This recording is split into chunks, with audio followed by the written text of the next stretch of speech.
In my 20-odd years of experience of working with people who can't sleep, I've come up with some small tips, some small things that can make a huge difference to how you sleep.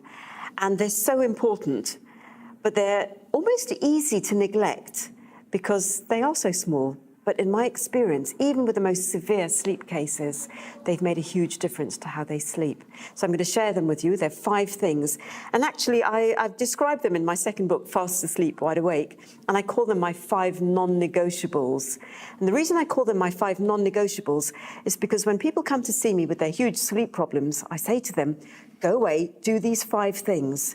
And it's non-negotiable. You've really got to do these because they're going to make a huge difference. And then come back and see me again if you need to, and often they don't need to. So here we go. The first thing, eat breakfast every day within half an hour of rising. Every day within half an hour of rising. And that's not when you get to work, having commuted and sat in traffic for 2 hours or whatever. It's within that first half hour, particularly if you wake up and your nervous system is nervous. Your nervous system, you're already thinking, I've got to do this and that and the other. Eating within half an hour stabilizes your blood sugar levels. It tells the body that you're not living in famine. It tells the body and mind that you're safe, so that later on in the night, you produce melatonin so you can sleep. So we only produce the sleep hormone melatonin when we feel safe. And when we eat within half an hour, it sends a message of safety to the body and the mind. My second thing that makes a big difference, my second tip, is cut back on caffeine. Ideally, no caffeine before you've eaten. So a lot of people who don't eat breakfast, they need their cup of tea or coffee first thing in the morning. So they're artificially putting stimulants into the body, which is going to stop them producing melatonin later on in the day. So they need caffeine, but they can't face food. Eat breakfast, don't have any caffeine until you've eaten. And ideally, do not use caffeine as a substitute for food. So if you're getting hungry mid-morning or mid-afternoon, have a small snack, something really tiny, like 8 almonds and 2 dates. It's very specific, but it's a small snack which will stop you reaching for a cup of coffee. Ideally, no caffeine after 3 o'clock in the afternoon. My third tip, small things that make a big difference. Be well hydrated. The human body is 70 to 80% water. So in order for our sleep biochemistry to function optimally, and for our brain to process the hormones and neurochemicals and neurotransmitters that set us up for good sleep, the brain needs to be well hydrated. That means every cell in the body, 17 trillion cells that make up the body, need to be in an optimal state of hydration to enable amazing sleep. So drink 2 liters of water a day throughout the day. Please don't drink this all before you go to bed at night, otherwise you'll hate me. But a little and often throughout the day, herbal teas, dilute squash, but not the liquids that you take in with tea and coffee or obviously alcohol. All of those are diuretics, they dehydrate you. My fourth tip, small things that make a big difference.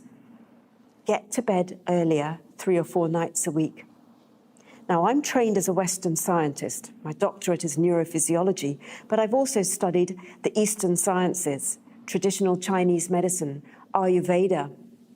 And what I've learnt from these amazing sciences, which are very, very old, is that the 90-minute phase of sleep, that 90 minutes before midnight, is incredibly powerful. It heals the body on every level, physical, mental, emotional, and I believe spiritual as well. So when we're getting this phase of sleep, particularly if you're run down, or if you're recovering from a major illness, and I work with cancer patients as well, recovering from illness, if you're really starting to feel before you go on holiday that you're going to get sick, you know, that build up to holidays, try and get into bed earlier, 3 or 4 nights a week, and you'll thank me for it. Now, you don't need to get into bed and be fast asleep, but just in bed at around 10 o'clock and resting, and that prepares your physiology to function in a different way, so you have more access to deep sleep. My fifth tip, small things that make a big difference, is please, please, please have a healthier relationship with technology. So in the hour before you get into bed, withdraw from technology. So ideally not watching television in bed, watching it in another room, not falling asleep in front of the TV, and not watching TV while you're on 3 or 4 different devices at the same time. So it actually looks like you're in the stock exchange. So you're watching TV, you're looking at one screen. You're not shopping and emailing and tweeting and posting at the same time. So withdrawing from technology about an hour before you get into bed. Ideally, your bedroom would be a sanctuary. It would be free of technology.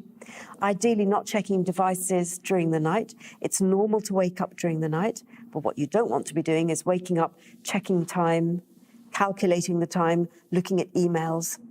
And actually, all the choices you make during the day will impact on how you sleep at night. So ideally, during the day, making an effort to get away from technology. Ideally, every hour to hour and a half, have a few minutes where you're not looking at phones and not looking at your laptops. Taking technology-free breaks during the day, which will impact on how much deep sleep you get at night. So my fifth tip, small things that make a big difference, get away from technology, a healthier relationship with technology.